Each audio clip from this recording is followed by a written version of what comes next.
ma foi, croyez les Saintes Écritures, croyez les prophéties, croyez les prophètes et croyez par-dessus toute chose le logos. La mauvaise compréhension du mariage va égarer l'humanité. Et quand vous voyez la façon dont aujourd'hui on essaie de s'accrocher à des choses qu'on ne maîtrise même pas du mariage, pourtant, quand on vous explique ce qui était au départ, vous tombez un peu des nues.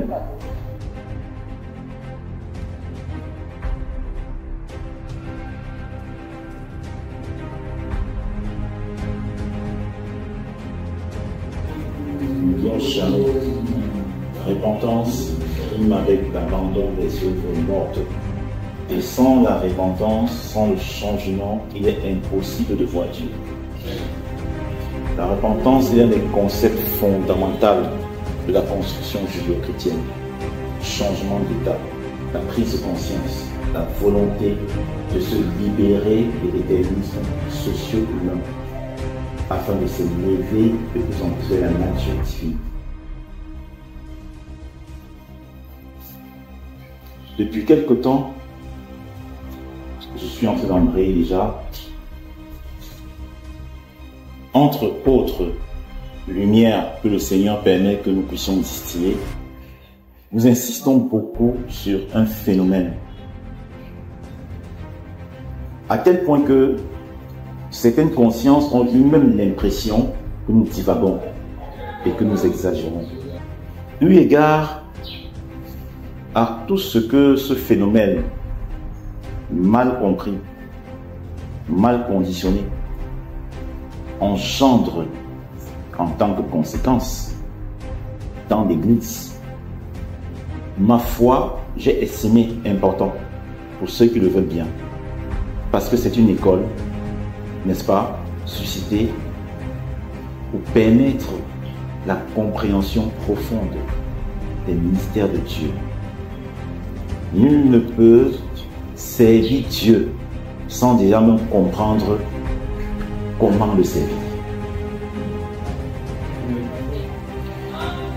Et il est clair pour tous, même pour ceux qui sont athées, que le livre qui est utilisé dans un champ précis comme référence est un corpus, est une constitution qui permet à tous ceux qui sont dans ce champ-là, n'est-ce pas, d'avoir une balise. Et je vous ai toujours dit à plusieurs reprises que lorsqu'on parle de la science, il y a plusieurs éléments qui ressortent. Le corpus, la méthodologie, n'est-ce pas? Mais quelque chose qu'on ne dit pas, les auteurs autorisés. La Bible est le corpus de l'Église. Et ce corpus-là nous renseigne sur la méthodologie que Dieu a déclinée afin qu'on puisse arriver à un certain état qu'il attend. C'est pas ça? Ok. Je vous ai toujours dit, fort des prophéties bibliques, que dans les temps où nous sommes, la plupart des chrétiens n'aimeront pas tant que ça la vérité. Et c'est pour cela que des processus ont été engagés, autant pour moi, depuis la mort du Christ, pour dénaturer et encore plus pour distraire les véritables disciples du but fondamental. Vous voyez que la plupart des religions se sont construites rapidement après la mort du Christ. Je parle bien des religions judéo-chrétiennes, bien évidemment. Si vous voulez que je sois plus précis, je parle des religions dénominationnelles. Pour tordre le cou à la vérité, parce que seule la vérité peut affranchir l'esprit qui l'accepte. Et pour nous laisser l'impression que ce qu'il y avait de tordu est plutôt ce qu'il y avait de vrai. Excusez-moi de parler comme ça. Une fois lors d'un atelier, on a essayé un peu de brosser, juste comme ça en passant, parce que c'est trop long à partir de Constantin et autres. Mais vous voyez que depuis la naissance de l'Église catholique, il y a eu tellement de choses qui sont entrées subtilement dans les enseignements prétendument de Christ. Et qui, ma foi, aujourd'hui, continuent d'agir même dans la conscience de ceux qui estiment être libres de toute influence démoniaque. C'est pour ça que j'ai envoyé, et je rappelais ça avant que certaines personnes ne viennent, dans le groupe avant-hier, un petit article. J'ai commencé à parler de la psychologie. La conscience implicite. Il y a eu des recherches qui ont été menées. La conscience implicite, on se rend compte qu'il y a des expériences, il y a des comportements qu'on peut afficher aujourd'hui ou demain, quoi qu'on estime être affranchi de la puissance du diable. Parce qu'il suffit de dire que je suis en Christ pour être affranchi de toute puissance du diable. Mais curieusement, on se rend compte qu'il y a des comportements qu'on peut afficher, n'est-ce pas, sans pourtant en être conscient de l'hébergement de certains facteurs producteurs de ces comportements. Et ça, au niveau de la conscience, implicite. Et je disais dans cet article que la plupart du temps, beaucoup disent pourtant, si quelqu'un est en Christ, il est une nouvelle créature. Les choses anciennes sont passées et toutes choses sont devenues nouvelles. Vous avez vraiment l'impression que la plupart des comportements des chrétiens sont dignes de la nouveauté. Écoutez-moi attentivement. Je vais revenir sur ce qui fâche de plus en plus dans l'Église. D'une autre façon, par la grâce que Dieu me donnera de vous l'expliquer en quelques mots. Le mariage. Depuis des années, dans cette école, à plusieurs reprises, pour ceux qui sont avec moi depuis 6 ans, c'est bon, vous verrez qu'il est souvent arrivé que je revienne toujours sur cette pratique, le mariage. Merci.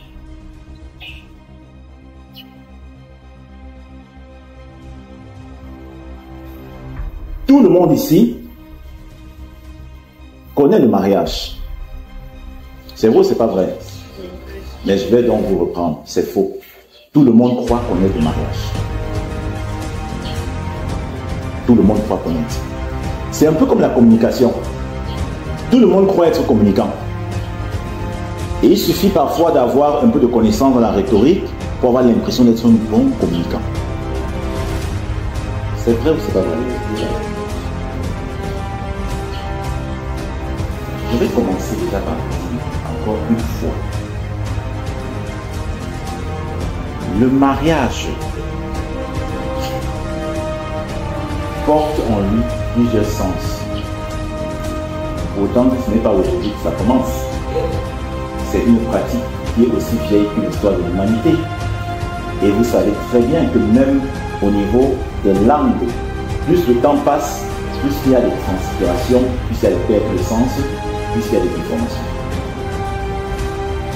Ça veut dire que nous autres qui vivons en 2025, je crois que nous sommes du 20e, bon, certains du 20e et du 21e siècle, d'autres du 21e siècle uniquement. Mais toujours est-il que 20e siècle, 21e siècle après le Christ. Or, le mariage n'est pas une institution qui a été fondée ou créée il y a cela 20 siècles. Hein. C'est bien avant. C'est bien là, longtemps avant, disons même à l'orée du monde. Avec Adam et Ève, non? Ok. Vous pouvez donc vous imaginer ce qui peut se passer après au moins 6 000 milliards d'années. Vous avez vraiment l'impression que le sens, le signifié du mariage, il y a cela 6 000 âmes, soit le même signifié aujourd'hui. Vous savez, je vous ai dit, attention, ne prenons pas la Bible de façon religieuse, c'est une science. Et si on veut prendre la Bible comme des profanes et tout, on va s'embrouiller correctement. C'est une science. Et il faut aborder les choses avec la méthodologie de Dieu, la démarche de Dieu. Pour que certaines personnes comprennent encore très bien. Si vous prenez certains concepts aujourd'hui, je prends simplement par exemple un concept comme information. Ce que tu comprends de l'information aujourd'hui, ce n'est pas comme ça qu'on comprenait l'information il y a 200 ans. Vous êtes d'accord? Faites des recherches. Pendant que je parle, vous pouvez taper là. Il y a 200 ans, c'est pas comme ça qu'on comprend une information. L'information, c'est un concept, non? Le mariage, c'est un concept, non? D'accord. Si c'est valable pour l'information, sachez que c'est aussi valable pour le mariage. Et ça fait qu'au fil des temps, les gens ont manipulé tellement ce concept. Et vous savez très bien que pour garder un concept intact, il faut aussi avoir un certain degré de conscience. Pour garder un contenu intact, il faudrait aussi que le contenant soit d'une telle nature. Vous comprenez? De toute façon, ce n'est pas nous qui allons appeler en feu le Christ. Le Christ dit, on ne met pas le vin nouveau dans le vieilles eaux. Le vin nouveau se garde dans des nouvelles eaux. Ça veut dire que si le contenant n'est pas de bonne qualité, on perd aussi le contenant. Or, quels sont les hommes qui ont manipulé depuis des milliers d'années? Quelle est la nature de ces hommes-là qui ont manipulé depuis des milliers d'années le concept mariage? Les hommes animaux et encore un petit quantité des hommes charnels. Vous comprenez déjà quelque chose? N'oubliez pas que nous sommes présentés devant Dieu comme des vases. Dieu voit les êtres humains comme des vases. Jean chapitre 2. Jésus, le Seigneur, arrivé à Cana, dit 6 vases. Remplissez ces vases d'eau encore. Et bien après, l'eau a été transformée en vin. Bien après, l'apôtre Paul explique cela clairement. Ce vin était une métaphorique. C'est le Saint-Esprit. Les vases de pierre, l'apôtre Pierre le dit très bien. Nous sommes des vases de pierre. Vous comprenez? Ok.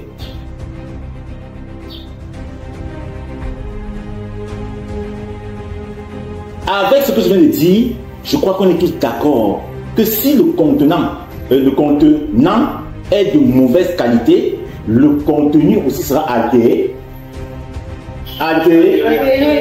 Altéré. Depuis donc la chute de Adam et Ève, au moins c'est clair pour ceux qui adhèrent au grand référentiel créé, que après la chute de Adam et Ève, quelque chose de malsain s'est passé. Et l'histoire de la création, l'histoire de la relation entre Yod, He, Vav, He et les primordiaux, les deux, nous le démontre. On voit une nature avant et après la chute, notamment la nature adamique.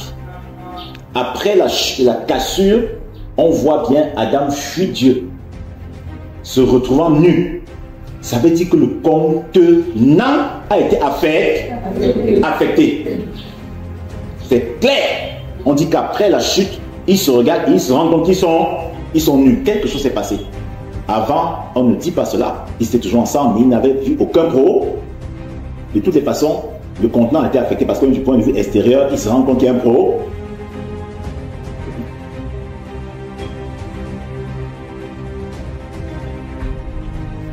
À partir de ce moment, surtout que des hautes explications, la haute science de Dieu vous démontre qu'en réalité, même le mariage tel que perçu par Adam et Ève n'était pas toujours la vision parfaite du mariage. Vous êtes d'accord ou pas? J'ai déjà expliqué ça à plusieurs reprises. Peut-être il y a une nouvelle personne, je peux lui faire cet honneur. Il ne soit pas perdu. Genèse. Le père de tout ce qui existe forme Adam, insuffle dans le limon un souffle de vie, son esprit, son identité. Le limon s'anime et devient un être, Adam. La mission fondamentale qu'il assigne à Adam, c'est d'aller prêcher l'évangile à toutes les nations. Non. Bien sûr que non. La seule mission qu'Adam a, c'est de rester dans le jardin et de le garder. en répétition. Avec, vous n'avez pas continué, je crois que vous avez continué pour m'aider, avec les aides que Yahweh mettrait à disposition. Et pendant que je parle, vous pouvez ouvrir vos Bibles. La plupart le savent déjà. Mais le nouveau est là, il faut ouvrir. Parce que nous sommes de plus en plus prudents. Et ne pas qu'on dise après que on est allé dans le milieu. D'abord, le pasteur avait d'abord les cheveux bizarres. Et en plus, il était en jogging. Et en troisième, il était en sandalettes. De toutes les façons, même, ça veut dire qu'il ne sait même pas ce qu'il leur raconte.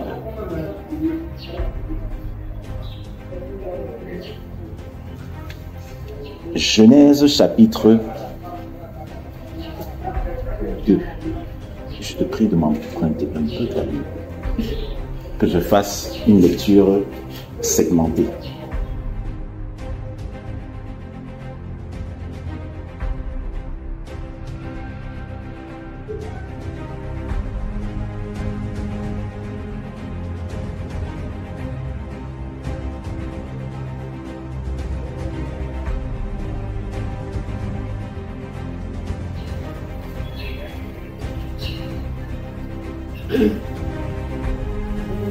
Voilà.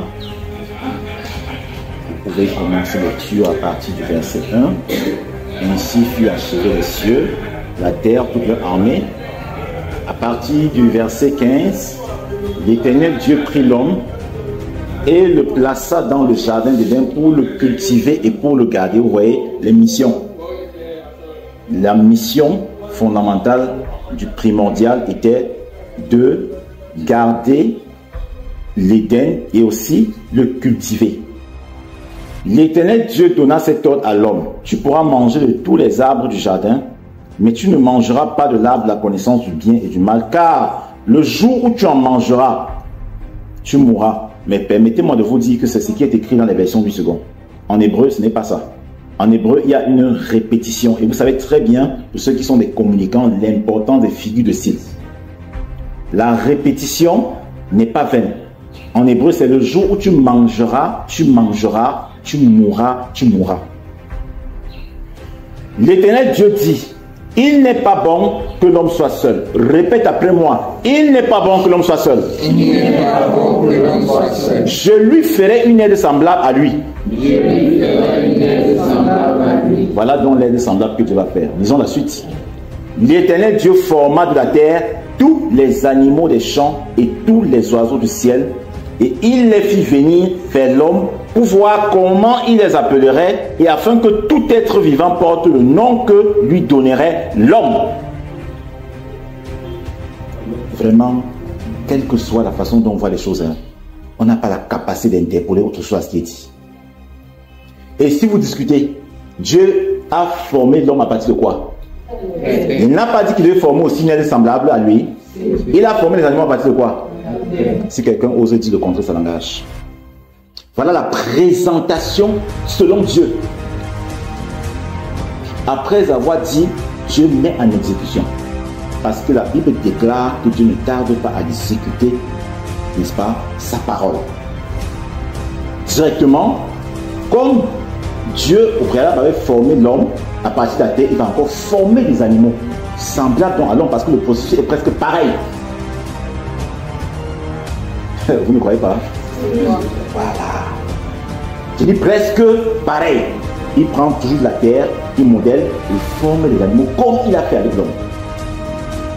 Et il envoie ces animaux vers l'homme. L'Éternel Dieu forma de la terre tous les animaux des champs et tous les oiseaux, et il les fit venir vers l'homme pour voir comment il les appellerait. Et l'homme, verset 20, donna des noms à tout le bétail, aux oiseaux du ciel, à tous les animaux des champs. Mais pour l'homme, il ne trouva point d'être semblable. Et je vous ai toujours dit, mais où est donc, or, ni, car, lorsque vous causez avec des gens et que vous déclamez des brillantes thèses pour les convaincre à adhérer à une posture, et qu'ils vous disent vraiment, j'ai beaucoup apprécié, et en plus, je vois vraiment que tu es assez côtois, mais dès que mais entre, comprends que tout ce qu'il a dit là, il part d'abord s'enrichir. On est d'accord ou pas? La Bible dit mais pour l'homme. On ne parle plus de Dieu maintenant. On parle maintenant de l'homme. Mais pour l'homme, on ne dit pas mais pour Dieu. Mais pour l'homme, il y a un problème. Donc c'est ça l'aide que tu veux m'envoyer. Je vois les animaux être en couple. Le lion, la lionne. Le tigre, la tigresse. Mais j'ai l'impression que tu as oublié que tu veux aussi me faire double. C'est pour ça que je vous ai toujours dit que lorsque on régresse en valeur, on devient le conseil, le juge de Dieu. Je le dis pourquoi. Et ça c'est à l'attention du nouveau. Il faut bien savoir que l'homme n'a jamais été créé parfait. C'est une hérésie. Beaucoup de gens racontent des choses qu'ils ne maîtrisent pas. Si l'homme avait été créé parfait, il n'aurait pas contesté dès le départ le fait que Dieu ait créé les animaux en double, mais les créé seul. Pourtant, ce sont ces animaux qui étaient l'aide semblable du point de vue de Dieu. La preuve, c'est qu'on voit bien que le bœuf, jusqu'à un certain âge, aidait vraiment les hommes pour le champ. Vous voyez les animaux domestiques, les animaux étaient utiles, ils n'étaient pas encore barbares comme on les voit maintenant. C'était vraiment des aideurs, l'homme les domptait. Et à partir du moment où l'homme conteste le choix de Dieu, c'est comme si Dieu était ignorant quand il a créé, et du coup des yeux de lui sont ouverts quand il a créé les animaux. Vous voyez ça? C'est très fort ce qu'il a fait. À partir de ce moment, vous voyez que l'homme va entrer dans une profonde tristesse. L'homme devient triste parce qu'il estime qu'il y a injustice. Alors, comme l'homme est triste parce qu'il estime qu'il y a injustice, Dieu fit tomber un profond sommeil sur l'homme qui s'endormit et lui prit une de ses côtes. Vous voyez ce qui se passe? On nous dit qu'Adam a été formé comment? Par la terre, non? Les animaux ont été formés comment? Vous voyez que Dieu fait sortir Ève non plus de la terre, mais de l'intérieur de l'homme, parce qu'elle y était déjà. Tu vas comprendre. Elle y était déjà. Elle y était déjà. C'est écrit. L'Éternel Dieu fit tomber un profond sommeil sur l'homme qui s'endormit. Il prit une de ses côtes, referma sa chair à sa place, et l'Éternel Dieu forma une femme de la côte qu'il avait prise de l'homme. Ok, tu as posé l'action comment? La côte, que soit côté, que soit côte, parce que jusqu'ici dans le grand langage chrétien, il y a un peu de polémique là-dessus. Mais ne jouons pas à ça. Que soit côté, que soit côte. Prenons ça de l'intérieur de d'après ce qui est présenté. On dit bien que de cet élément qu'il a pris de l'homme, il a représenté la femme. Mais de ce qu'il a pris de l'intérieur de l'homme, ce n'était pas quelque chose d'extérieur à lui. Et c'est ce que je veux qu'on comprenne. Ce n'était pas extérieur à l'homme, c'était intérieur à l'homme. De toutes les façons, Ève sort de l'homme. Ça veut dire qu'Ève était dans l'homme. Je vous ai expliqué à plusieurs reprises. Mais comme la science prône la répétition, je n'ai aucun problème de le redire. Parce que ma foi croyait les saintes écritures, croyait les prophéties, croyait les prophètes et croyait par-dessus toute chose le logos. La mauvaise compréhension du mariage va égarer l'humanité. Et quand vous voyez la façon dont aujourd'hui on essaie de s'accrocher à des choses qu'on ne maîtrise même pas du mariage, pourtant, quand on vous explique ce qui était au départ, vous tombez un peu des nuls. En réalité, Dieu n'avait pas prévu que l'homme soit double. Ève était déjà, la nature de Ève, bon si vous voulez, parce qu'on va dire Ève, c'est très fort, ok, la nature de Ève était déjà en Adam. Or, l'animal est d'une conscience moindre que l'être humain. Voilà pourquoi, comme l'animal ne pouvait pas supporter d'être seul, Dieu a permis que l'animal soit en double. Mais il estimait que l'homme avait une conscience suffisamment élevée pour ne pas trouver en soi un problème. Et les religieux, parfois qui sont très arrogants, qui sont souvent remplis d'une connaissance qu'ils n'ont même pas, se targuent souvent de croire qu'ils comprennent certains mystères. Ils vont vous dire que le péché va commencer à partir de la chute avec Ève. Mais c'est faux. Je vous dis c'est faux. À partir du moment où Adam conteste Dieu. C'est pour ça que quand vous allez lire plus tard les prophètes comme David, Dieu par lui dit, mais qui est même l'homme pour me contester? Or, il est clair avec ce qu'on vient de dire que vous voyez bien qu'on dit, mais l'homme, pas mais Dieu. C'est-à-dire que l'homme conteste. À moins que vous me démontrez que Ève était déjà là. Mais comme vous ne pouvez pas dénaturer les Écritures, puisque c'est après qu'on dit qu'il retira pour former Ève. Et des gens parfois qui ne comprennent pas, mais au lieu de s'humilier, ils viennent vous prendre Genèse chapitre 1. On dit que, mais regardez, la Bible dit qu'ils étaient deux. Non, Genèse chapitre 1, c'est le résumé. Oh mon Dieu, je ne sais pas comment on va faire pour que les gens comprennent ça. C'est incroyable l'illettrisme qu'il y a dans l'église. L'introduction et la conclusion, c'est quoi, papa? Quand on fait une introduction, n'est-ce pas, on fait les résumés, papa? La conclusion, c'est encore le résumé, non? Waouh! Vous voyez que l'homme conteste son créateur. Et à partir de là, disait la suite, quelque chose de fort se passe. Ève est le côté sensible et trop émotif de Adam. Et il y a des théories qui vont vous démontrer que la somme de plusieurs éléments n'équivaut pas l'élément en lui condensé. Faites des recherches. Il y a quelqu'un qui m'a appelé hier, un homme de Dieu qui m'a appelé hier depuis le nord. Et tout. Il me posait cette question. Et il me dit, vraiment, je me suis rendu compte qu'il y a un problème sérieux que nous avons à l'époque. On nous avait dit, beaucoup de chrétiens ne font pas des recherches approfondies. Et je lui ai dit, ce que tu dis est vrai. Parce qu'on ignore que c'est une science. Maintenant, on ne fait pas ces recherches selon le code des êtres humains, de l'homme de Vulgum Pecus. Mais c'est une science. C'est dommage. Vous voyez que quand Ève sort donc, comme ce principe physique est vrai, étant sorti, même s'ils sont ensemble, ce n'est plus l'association parfaite. Je ne sais pas si vous comprenez un peu ce que je veux dire. Vous allez me permettre de bifurquer en prenant quelque chose qui peut sembler à nous. Je ne fais pas l'apologie de cela, mais j'aime parfois prendre les choses naturelles pour qu'on se comprenne. Surtout que je sais que la plupart d'entre vous connaissent cela. Je ne fais pas l'apologie de cela. Vous connaissez bien ce dessin animé qu'on appelle Dragon Ball Z. Oui. N'est-ce pas? Oui. Je ne suis pas en train de faire l'apologie de Dragon Ball Z, mais comme vous avez déjà vu ça, j'attire donc votre attention. Vous savez très bien que ceux qui l'ont conçu sont des grands mystiques. Parfois des satanistes même. Oui. Vous remarquerez que les acteurs principaux, notamment ce Sangoku et ce Vegeta, quand ils combattent un ennemi ensemble, même s'ils font comment, ils n'atteignent pas un certain degré fusionnel. Jusqu'à ce qu'ils décident de fusionner pour faire un. Et quand ils font un, la force qu'ils ont est décuplée par 100. Remarquez très bien. Et plus même. Et s'il vous plaît, Akira Toriyama, c'est un très grand sataniste. Je suis obligé de le faire parce que l'apôtre Paul dit les choses même humaines doivent nous enseigner.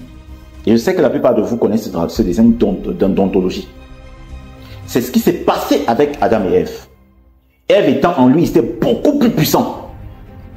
Et du moment, et c'est normal, si vous contestez, c'est que vous êtes de mauvaise foi. Parce qu'à partir du moment où on fait une chirurgie et on retire quelque chose en toi, tu n'es plus le même. Attends. Tu y crois ça? De toutes les façons, c'est la science, c'est pas moi qui l'ai dit. Tu es du corps médical, non? C'est vrai ou c'est faux? À partir du moment où on a ouvert, on a retiré, tu n'es plus le même. La première chirurgie de l'histoire commence avec Adam. Il conteste.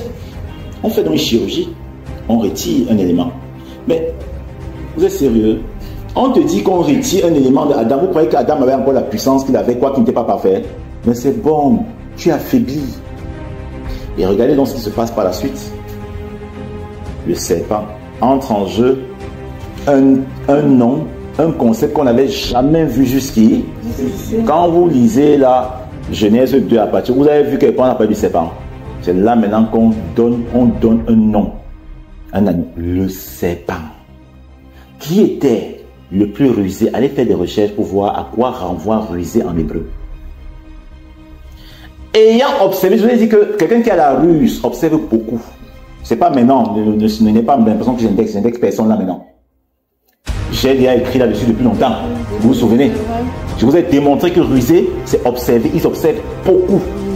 Le serpent, rusé veut dire qu'il y a un sens accru, aigu de l'observation. Qui a observé et qui a vu la nature d'Adam après et avant l'opération, Répète après moi. Avant et après l'opération, s'est rendu compte qu'Adam n'était plus le même. Le gars était affaibli. Et c'est là maintenant qu'il attaque. Il commence par le côté le plus sensible. Ève. Il va vers Ève, il attaque. Vous avez vu qu'il n'y a eu aucune résistance. Mais ce n'est pas à partir de ce moment que le serpent existait. Hein. Nous, on le sait déjà. Quand Adam était total, si vous voulez, parlons de l'homme complet, le serpent n'est jamais venu faire un affront.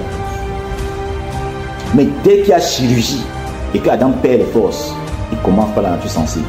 Et dès qu'il touche pas la nature sensible et plus émotive, dès qu'il touche Ève, lisez bien, aucune résistance. Dès qu'il touche Ève, Ève vient aussi à son tour et touche Adam. Lisez encore, aucune résistance. C'est bon. On a fini avec l'homme. On n'en parle plus. Vous comprenez déjà quelque chose? Surtout que on a le souvenir des enseignements du Logos quand même Jésus, quand même. Vous pouvez me contester, mais si vous contestez Jésus, je ne sais pas. Jésus lui-même dit que le mariage tel qu'on le connaît ne sera pas comme ça au ciel. Parce que ce n'est pas comme ça que les choses devaient être.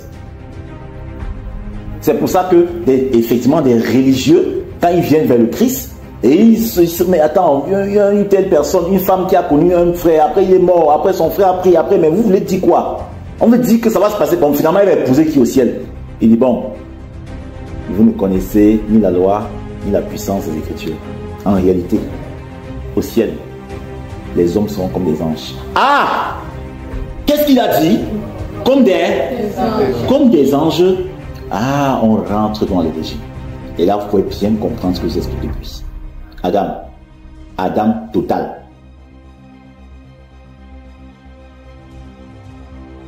Comme des anges. Il a fallu la chirurgie pour que les choses se forment. C'est Jésus quand même qui le dit.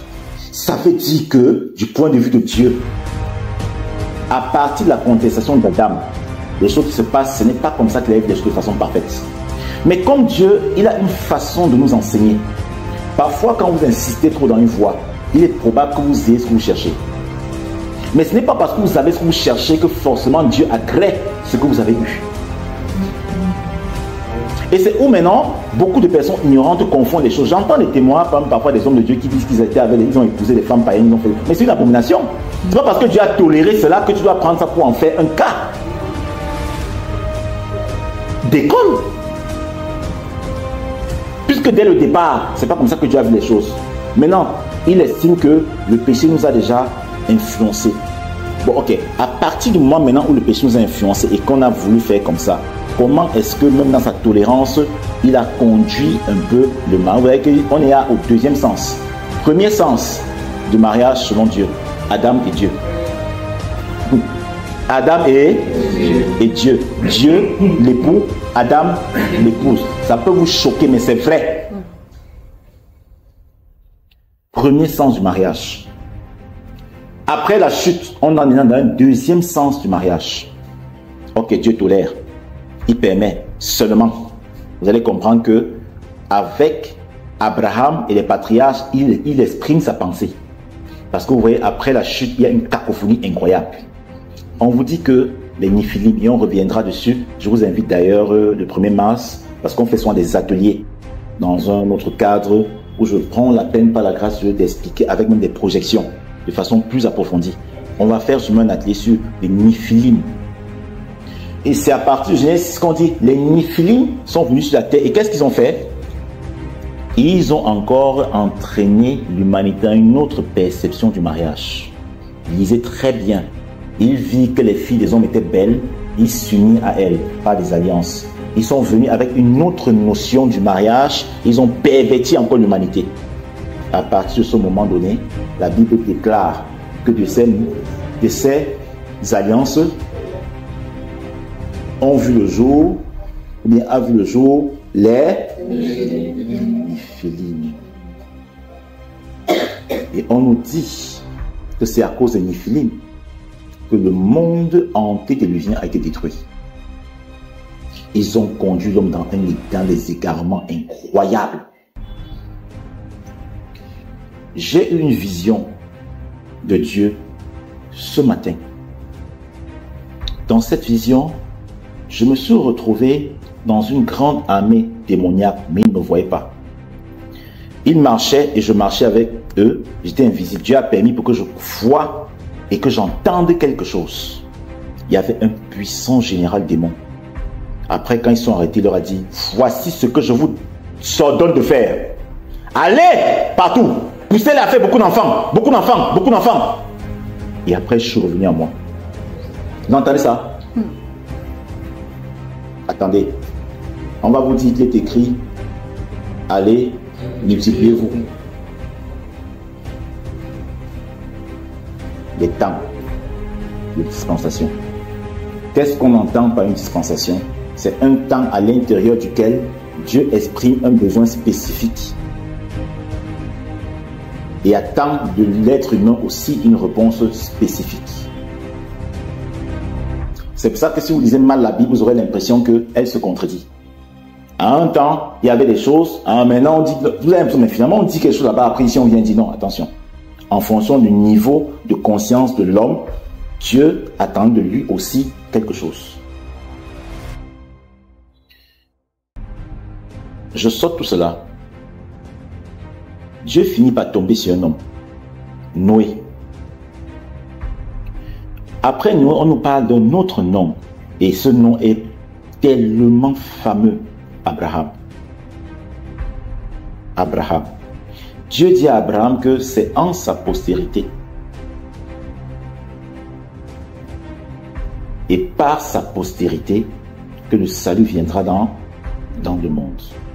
Les prophètes nous ont dit, regardez Abraham, regardez, n'est-ce pas? Ok.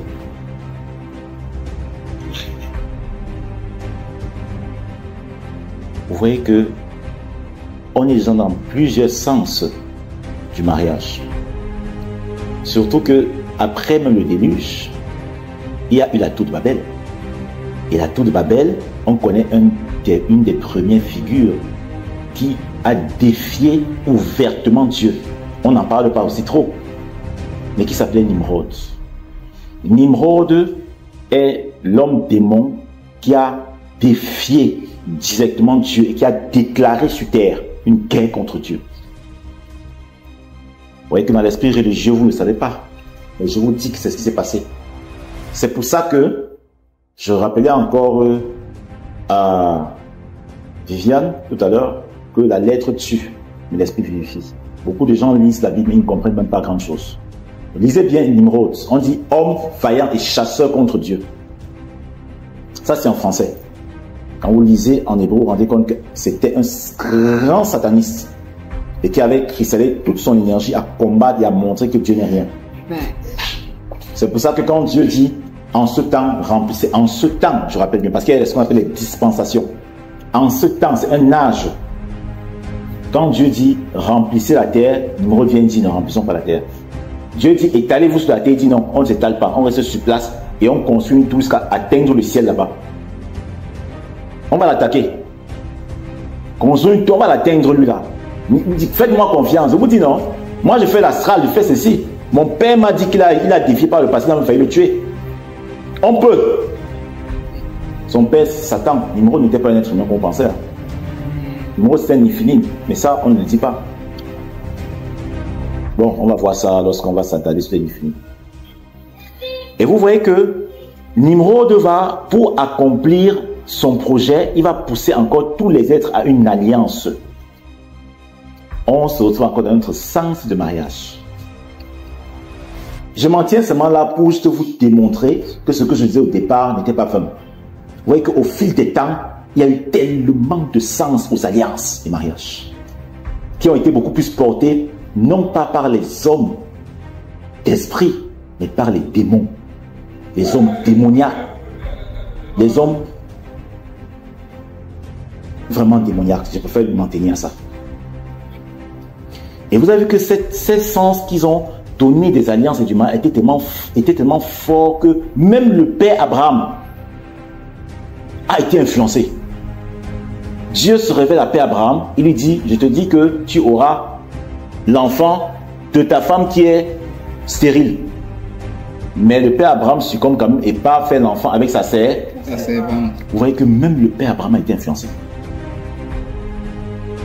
Si on vous dit que père Abraham a été influencé, vous pouvez un peu imaginer les gens qui n'ont pas la même foi aujourd'hui. Et il a été influencé que même après, le père David a été influencé. Vous voyez que David a été tellement influencé qu'il est même parti faire tuer un de ses plus grands serviteurs pour arracher sa femme. En plus, le père David qui était influencé, même le père Salomon était influencé. Au point où vous dites que le père Salomon avait près de 600 concubines, ou 500 ou un truc comme ça. 700. 300 concubines. 300 femmes et 700 concubines. Vous pouvez vous imaginer. Vous comprenez ça? On dit 300 femmes, ça veut dire qu'il y avait mariage. Des femmes qui ont entraîné Père Salomon dans l'idolâtrie.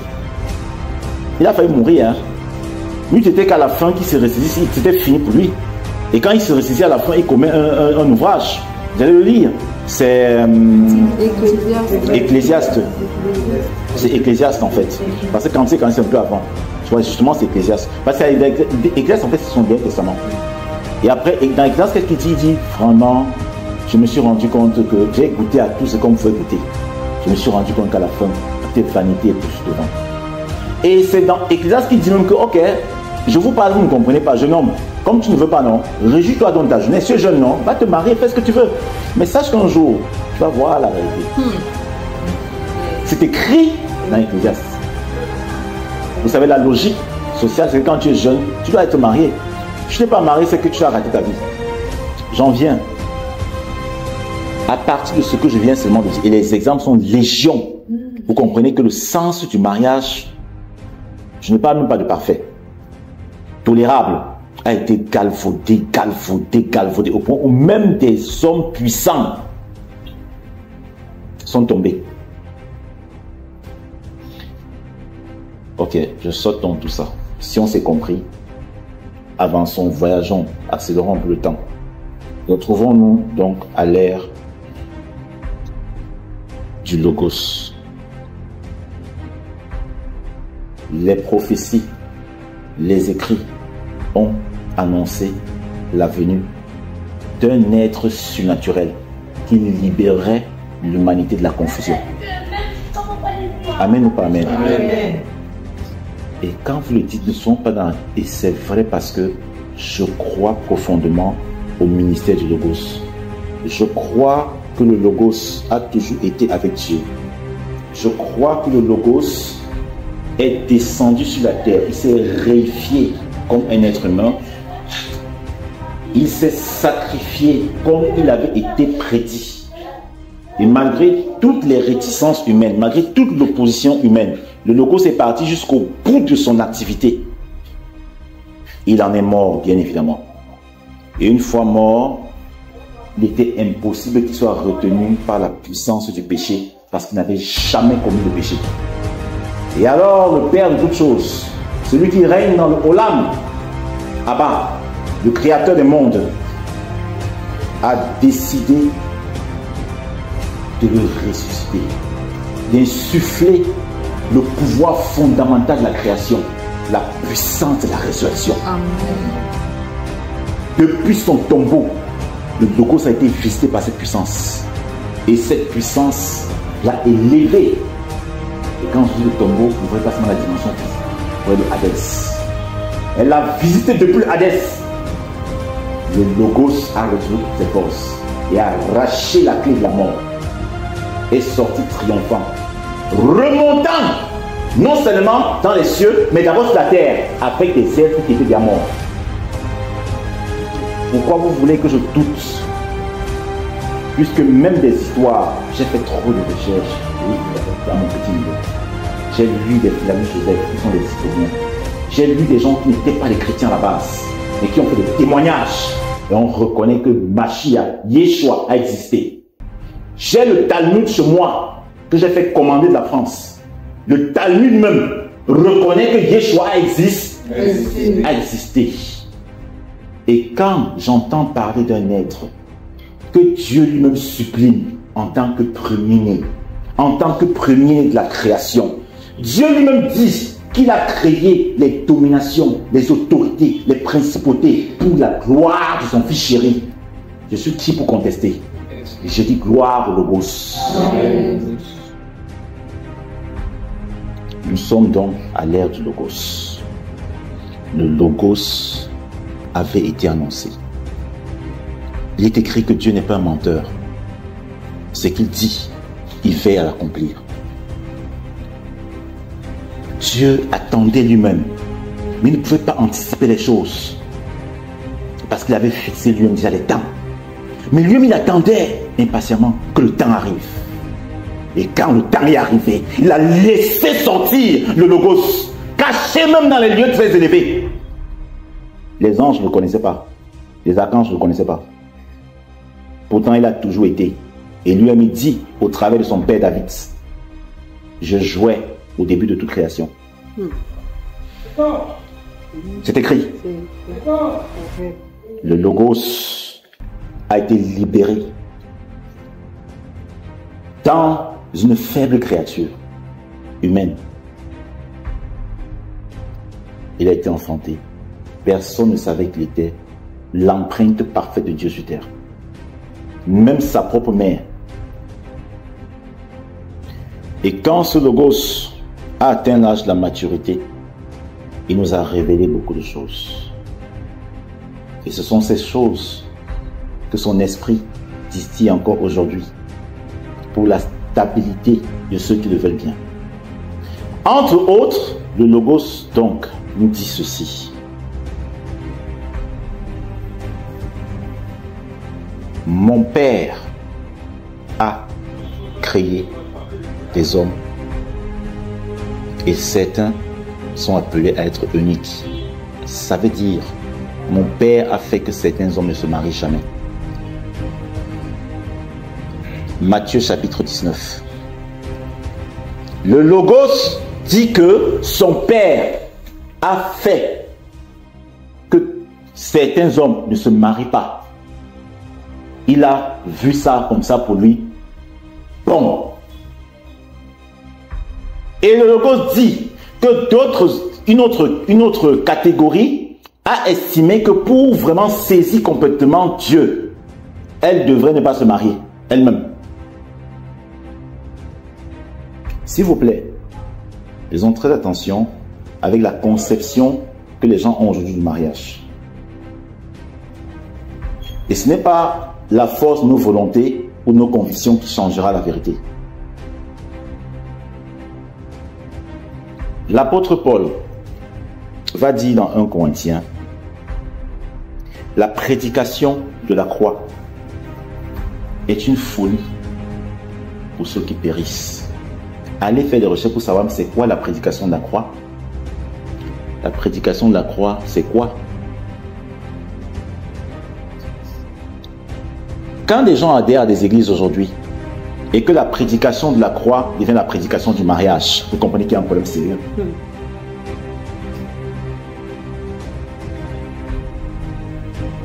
Et il y a un problème, c'est ma Bible me dit que la prédication de la croix est une folie pour ceux qui périssent. En d'autres termes, la prédication de la mission fondamentale, de l'œuvre exacte et parfaite que Dieu attend de nous, ne pourra jamais être comprise par ceux qui courent après la vanité.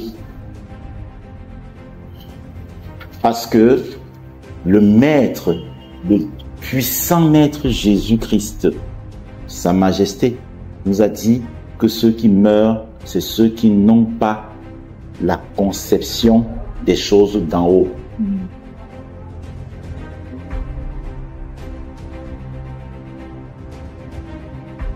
Vous entendez? Vous êtes d'accord que c'est la parole, bien c'est moi qui dis? Amen. C'est moi qui dis? Non. Je suis le Seigneur. Non. Il faut te prendre pour le Seigneur, tu vas voir ce qui va se passer. Est-ce que c'est une des choses qu'on va se mentir? Hérode s'est pris pour le Seigneur. On a vu ce qui s'est passé, non? Nul ne doit aller au-delà des limites que Dieu lui a assignées. Et nul ne doit interpoler ses propres théories et ses propres convictions. Si nous voulons faire des choses, disons que c'est nous qui voulons le faire. Ne disons pas que c'est ce que le Logos veut que nous fassions.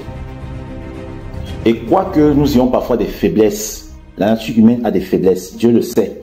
Et je vous ai toujours dit que ce qui est plus dangereux seulement, c'est de vouloir imposer ses faiblesses à Dieu.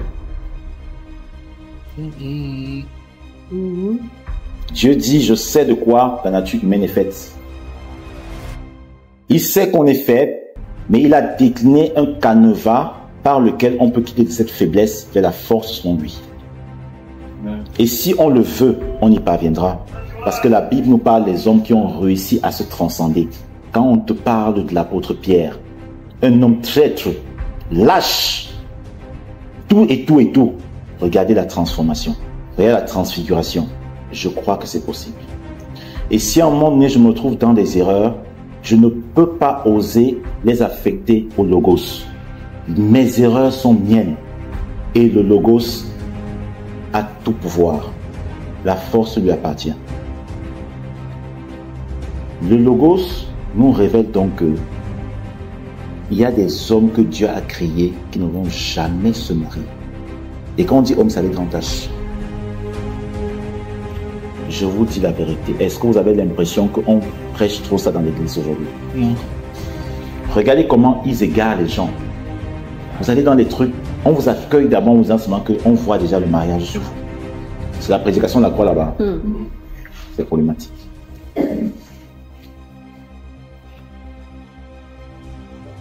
Voici donc ce que l'apôtre Paul va dire. Vous voyez que je me retrouve là dans 1 Corinthiens, non? C'est un voyage, hein?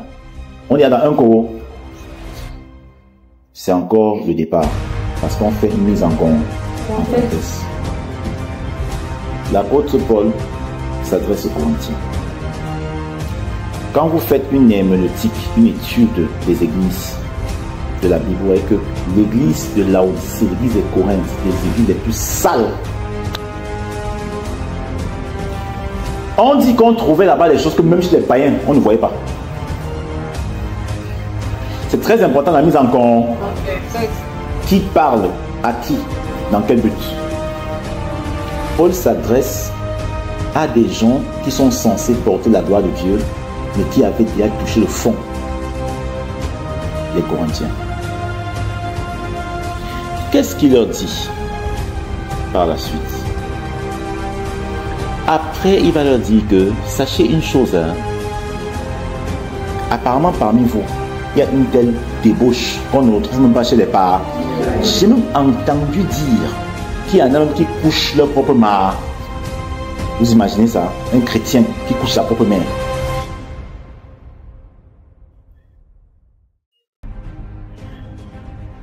De toutes les façons, les gens de Chloé m'ont aiguillonné. Ils ont envoyé vers moi une lettre pour dire que c'est grave encore à Corinthe. Répète après moi, les gens de Chloé. Les gens de Chloé. Ok. Une fois qu'il prend connaissance des informations qu'on lui donne, il écrit une lettre. Et il rappelle maintenant aux Corinthiens que aucun impudique, aucun homosexuel, répète après moi, homosexuel, n'entrera au royaume des cieux. Lisez 1 Corinthiens chapitre 6. Nous sommes dans le voyage. Au départ, il n'y avait pas de chapitre, il n'y avait pas de verset. C'était tout un ensemble. Juste après avoir dit qu'aucun homosexuel, aucun impudique, aucun idolâtre et autres dans le royaume des cieux, il va dire que au sujet maintenant de la demande que vous m'avez faite, vous m'avez posé des questions concernant le mariage. Je vais donc vous répondre. Est-ce que vous me comprenez? Les gens de Chloé ont écrit à Paul pour dire qu'il y a un désordre incroyable. Littéralement, c'est la magie noire chez les chrétiens de Corinthe. Mais tout ce que les chrétiens de Corinthe ont trouvé important de faire, c'est d'écrire à Paul pour lui demander des questions sur le mariage. La mort règne là-bas, les gens meurent, le désordre, les homosexualités, tout ça. Mais tout ce qu'ils trouvent important pour eux comme question, c'est parle-nous du mariage. Faisons encore un voyage en arrière. 1 Corinthiens chapitre 2. l'apôtre Paul dit qu'il y a 3 catégories de conscience. L'homme animal, l'homme charnel et l'homme spirituel. Et j'ai écrit, vous avez vu dans le groupe, chaque catégorie héberge un système de var. C'est-à-dire que vous voyez l'homme animal comme tout un système. Ne prenez pas ça au sens propre. Donc c'est une idéologie qui est propre à des gens, n'est-ce pas, spécifiques. On appelle donc ça l'idéologie animale. Et de l'autre côté, il y a l'idéologie char. 1 Corinthiens chapitre 3, il rappelle donc maintenant qu'attention, peut-être j'ai parlé, vous ne comprenez pas très bien. Vous à qui je parle là, vous êtes encore tellement charnel. Ok. Chaque système de valeurs s'adosse sur des théories. La science s'adosse sur une théorie. Parce que celui qui se comporte de cette façon le fait sur la base d'une certaine compréhension de vie. Or, la science s'appuie toujours sur des théories parce que la théorie nous permet de rendre compte des phénomènes auxquels nous sommes confrontés. Ça veut dire que une théorie peut te permettre de bien comprendre un phénomène. Nous parlons là du mariage. Le système donc animal héberge en lui sa façon à lui de comprendre le mariage. Ça veut dire que le système animal a sa théorie du mariage. Le système charnel aussi a sa théorie du mariage. Et le système spirituel a aussi sa théorie du mariage. Ou est-ce qu'ils ne partagent vraiment pas en commun les mêmes sens du mariage? Revenons donc à ce que je disais tout à l'heure. L'apôtre Paul s'adresse à qui? C'est écrit. Il s'adresse donc au grand univers charnel. Et quand on dit charnel, vous pouvez bien voir ce qu'il faisait. Il y avait l'homosexualité à l'église. Il y avait l'inceste. Il y avait des choses incroyables. Ok. Voilà donc ces gens, bien évidemment, forts de leur conscience, mais ne pouvaient pas poser des questions élevées. Mais on pose une question en fonction de ce qu'on est d'abord. La question qui n'est pas hypocrite, c'est une extériorisation de ta propre interrogation. Mais c'était tout à fait normal qu'en tant que des êtres charnels qui ne posent pas des questions à savoir comment on va faire pour sortir de ça. Leur simple préoccupation en tant que des charnels, c'était parle-nous vraiment du mariage. Ok. Il dit d'accord. Bon, c'est vrai que je suis un peu déçu, mais je suis appelé à le faire. Je vais quand même vous toucher un mot. Bon, à vous qui m'avez écrit, sachez ceci. Il n'est pas bon pour un homme de toucher une femme. Aïe, aïe, aïe. Il n'est pas bon pour un homme de toucher à une... Vous voyez qu'on revient à quoi? À tout ce que je vous ai expliqué là. La vision parfaite de Dieu. Mais, comme on est déjà là, comment faire? Ok. Vous les charnels là, n'est-ce pas? Ok. Je vous recommande que de faire l'homosexualité, prenez quand même une femme. C'est pour ça que bien avant il dit aucun homosexuel n'héritera le royaume des cieux. Que de continuer à faire ces bêtises parce que l'homosexualité est vue comme une abomination. Et vous savez très bien que à Corinthe régnait la mentalité helléniste. Il était helléniste, grec, souillé, fait d'erreur jusqu'à présent. Il n'y a pas une civilisation après les Sodome et Gomorrhe aussi pervertie que la civilisation grecque. Sachez que, à titre d'exemple, ce que vous voyez là, l'Occident, les pratiques là, non, c'est la continuité de l'hellénisme. Hein? Oui, oui, oui. C'est pour ça que vous pouvez voir aujourd'hui le matin, quelqu'un dit qu'il est la femme, le soir il dit qu'il est le chien, parce qu'aux États-Unis il y avait près de 14 genres. 32. Merci. Vous pouvez voir. Je vous ai toujours parlé d'un de nos bien-aimés à l'époque qui quittait une autre ville missionnaire, on était en train de manger. Ils disent qu'ils arrivent en Allemagne, ils vont chez une femme et tout et tout. Elle avait le bois. Elle dit, je vous présente mon mari. Bon, voilà donc les choses qui se passaient à Corinthe. Les zoophilies, l'homosexualité. Mais il disait qu'il était chrétien. Hein. Il dit donc que de faire ce que vous faites là, hein, vraiment c'est mieux de prendre une femme. On se comprend maintenant. On commence par là, vous savez. Les gens, vraiment, je dis, il y a un problème sérieux aujourd'hui. Vous savez, l'apôtre Paul a dit que tout le monde ne se lève pas pour enseigner. On ne devient pas d'enseignant. C'est la grâce. La grâce de Dieu. C'est la grâce du Seigneur. Que de faire l'homosexualité? Pardon, papa, prends une femme. Vous allez voir que même chez certains bantous, certains papas qui sont respectables, quand ils se rendent compte que leurs fils ont les tendances féminines, ils lui collent une femme une fois. Tu comprends de quoi je parle? Tu comprends? Ils lui collent directement une femme. Parce que de faire l'abomination? Non, vraiment c'est mieux, prendre la femme, vraiment c'est mieux. Entre l'homosexualité et avoir une femme, c'est mieux d'avoir une femme. Vous comprenez donc ce que l'apôtre Paul expliquait? Mais les gens vous disent que non, il dit de prendre la femme, vous voyez que l'apôtre Paul m'a dit qu'il faut. Et il dit non, que de faire ça, prenez une femme. Et écoutez bien la suite. Hein. Comme vous n'avez pas la capacité de vous élever, comme tu prends la femme là, reste seulement avec elle. Maintenant, si vous voulez prier, priez, mais après revenez toujours en...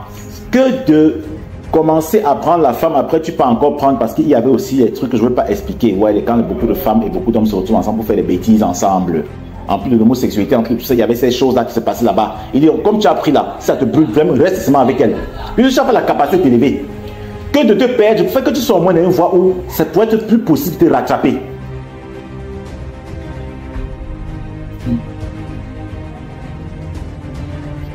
C'est écrit, hein? Vous pouvez vérifier. Et c'est comme ça qu'il explique. Vous allez remarquer que à un moment donné, il dit, les veuves, les vierges, je recommande de ne plus se remarier. Mais si vous ne pouvez toujours pas, ouais, il donne tout le point de vue élevé d'abord. Alors maintenant, il touche un autre aspect. Ceux qui sont mariés, vous allez voir qu'à l'intérieur, quand vous faites une analyse casuistique, une herméneutique profonde de cette lettre, parce qu'il faut faire l'analyse du discours, vous vous rendez compte qu'à l'intérieur, il parle à plusieurs segments. Il s'adresse aux chrétiens de Corinthe, c'est comme un grand marché, mais à l'intérieur, il y a des segments. Et c'est en bas que vous découvrez qu'il y a un autre segment à qui l'apôtre Paul parle. Il parle maintenant à des gens qui certes étaient charnels, mais avaient la bonne volonté de sortir de ce segment-là pour être dans un autre segment. Et il dit aux autres là maintenant que bon, à vous, comme vous avez la volonté étant mariés, comportez-vous étant mariés comme n'en étant pas. Car, je vous le dis, les temps sont proches. Il n'a jamais dit ça à ceux d'en haut.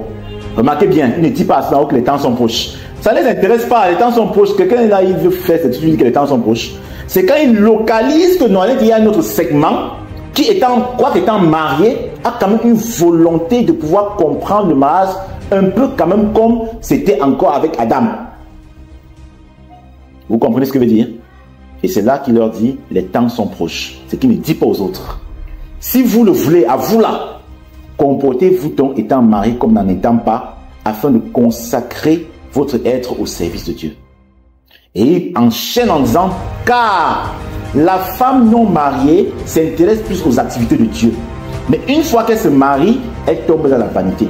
C'est une figure pour dire quelque chose. Vous comprenez? Lisez. Merci beaucoup. C'est écrit. Et vous voyez donc qu'à l'intérieur, il y a quand même des gens qui, malgré le bruit, avaient fait l'effort de ne pas s'envisager sur les bases des sens pervertis. Et il s'adresse à eux que bon, je vais vous aider à aller plus loin. Comme vous êtes marié, je sais quand même que vous n'avez pas été dans comme certaines autres personnes. Mais ça ne suffit pas. Je vous recommande encore maintenant d'aller plus loin. Pour que vous trouviez le vrai sens du mariage, quoi qu'étant déformé, pas parfait, comportez-vous comme n'en étant pas en consacrant plus votre esprit sur la chose de Dieu. Ce qui ne dit pas au premier segment, parce qu'au premier segment, il dit plutôt que de rester tout le temps ensemble. Faites le sexe. Lisez très bien. Sinon, quand vous voulez prier, il n'y a plus les enfants à part cet enfant-là. Je vous dis la vérité. Et les gens qui s'amusent à vouloir lire la Bible n'importe comment sont les premiers à venir vous dire qu'il y a des contradictions. Parce qu'on ne s'amuse pas comme ça à vouloir décrypter les sens de Dieu sans avoir une certaine disposition. Vous vous y brûlez. Littéralement. Souvenez-vous de l'âge de l'alliance. Et il dit maintenant à ces gens-là que, écoutez, pour vous, vous pouvez. Alors faites ce que je vous dis. Élevez-vous, car les temps sont proches. Il revient bientôt.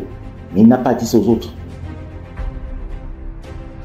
Maintenant, pour vous, ne laissez pas que le mariage soit véhiculé par vous comme il est véhiculé par les autres. La preuve, c'est que le plus grand n'est pas celui qui bavate, c'est celui qui pratique. Alors, comportez-vous de façon que les autres voient que vous n'idolâtrez pas le mariage. Venons donc maintenant à l'église. Aujourd'hui, vous avez vraiment l'impression que la plupart des gens dans l'église se comportent comme s'ils ne sont pas mariés. Je dis bien pour ceux qui vont vous dire que non, non, non, c'est Dieu qui a permis ça. Vraiment, c'est Dieu. Regardez seulement comment les gens célèbrent à partir de là. Ce n'est même pas encore suffisant. Hein. Regardez seulement aujourd'hui dans l'église, la façon dont les gens célèbrent. Si c'est Dieu qui vous a permis de façon agréable d'être ensemble pour accomplir sa vision, parce que l'apôtre Paul le dit, que vous le voulez ou pas, il y aura un saint comportement que vous allez avoir. Quand vous voyez des chrétiens qui disent parler encore, vous avez vraiment l'impression que Dieu envoie les gens pour pousser les gens à la convoitise. Vous voyez des chrétiens qui se pip, parler en... Le païen fait quelque chose, le chrétien qui estime être élevé fait la même chose. Le païen pas fait des gros gâteaux de mariage, fait des trucs artifices pour démontrer que c'est son jour. Le chrétien fait la même. Et une petite parenthèse. Vous allez voir que la plupart des chrétiens disent, oh non, non, nous, vraiment, vous êtes trop TTS. Il y a ce gens qui viennent dire TT. Je vous parle de ça depuis des années, non? TT. Quand vous entendez quelqu'un dire que vous êtes trop TTS, il faut avoir peur. Parce qu'ils estiment que c'est leur jour. Et vraiment, il ne faut pas nous stresser, c'est mort. Revenons donc aux Écritures. Le Logos dit ceci. Je suis venu par l'Esprit de mon Père afin d'ouvrir une année de grâce. Et quiconque veut être sauvé entre dans cette année de grâce. Vous voyez donc que les chrétiens charnels d'aujourd'hui, comme à l'image des Corinthiens, font exactement le contraire. Au lieu de rester dans l'année et dans les jours que Jésus-Christ a ouvert pour toi, tu dis non, c'est ton jour, tu sors d'abord de cette année-là pour fêter ton jour avant de rentrer encore. C'est mon jour, donc laissez-moi, vraiment ne me stressez pas.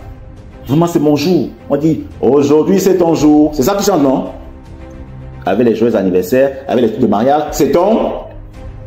Okay. Est-ce que vous commencez à flairer la séduction? Je vous dis que il y a une abomination de plus en plus dans l'église aujourd'hui. C'est pour ça que l'apôtre Pierre va dire que le jugement va commencer par l'église.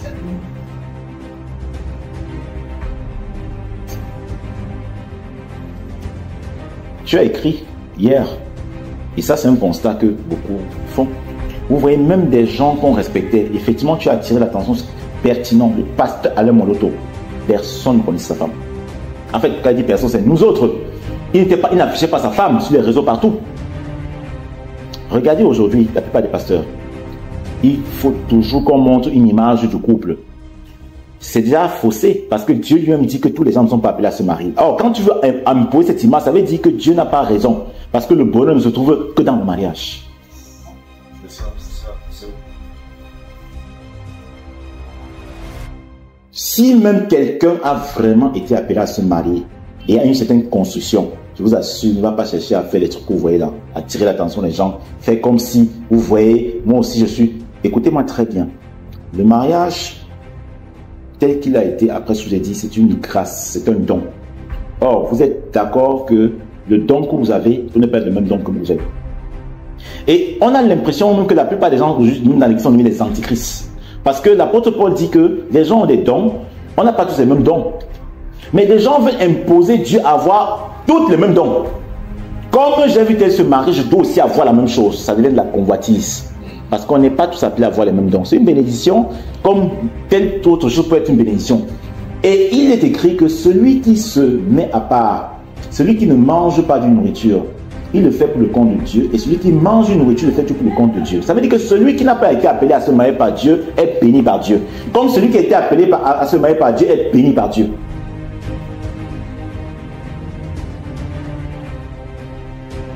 C'est pas vrai. Vous voyez ce qui se passe aujourd'hui.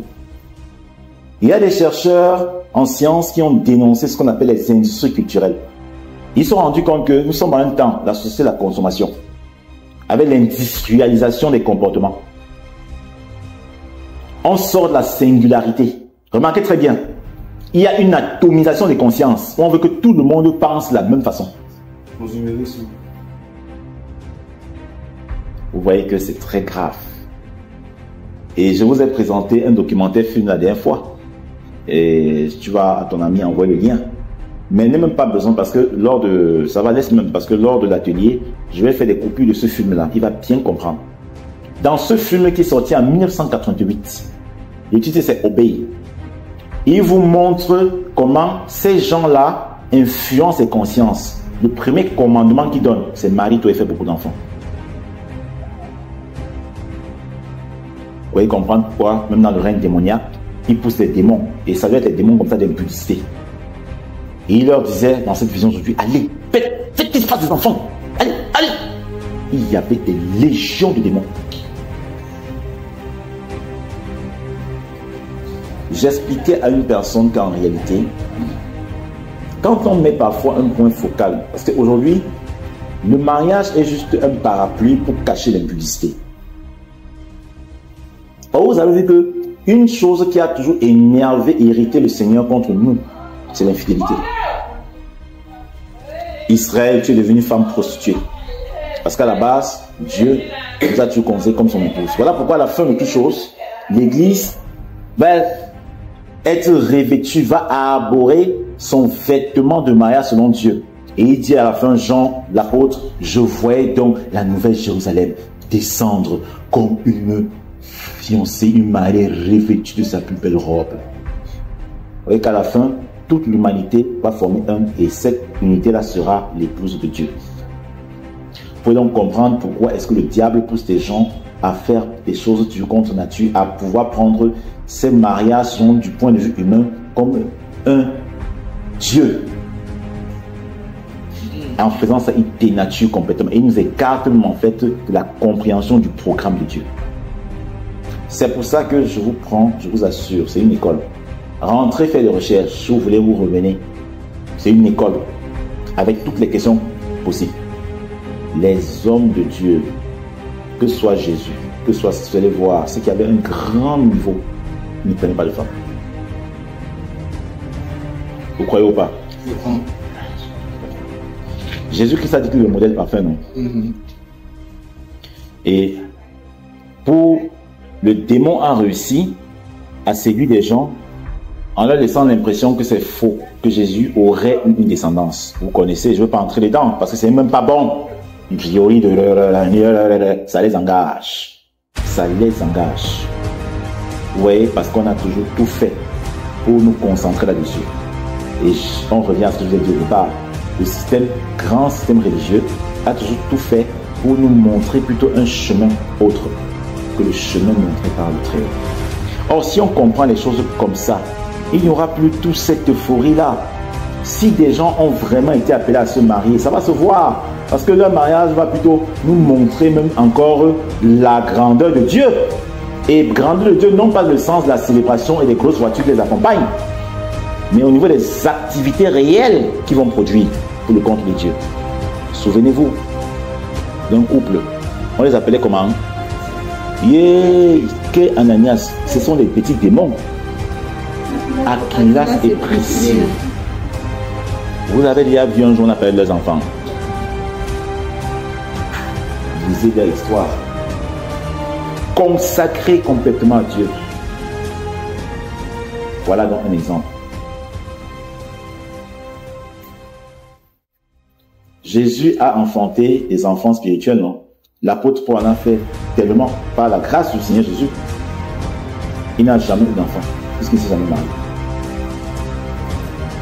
Et tu vois que tu comprends maintenant pourquoi l'apôtre Paul a tellement aimé Aquilas et Priscille. Parce qu'effectivement, il répondait à ce prototype-là, que pour ceux quand même qui ont réussi, mais comportez-vous comme si vous n'êtes pas marié. Il n'y a plus rien à dire là-dessus.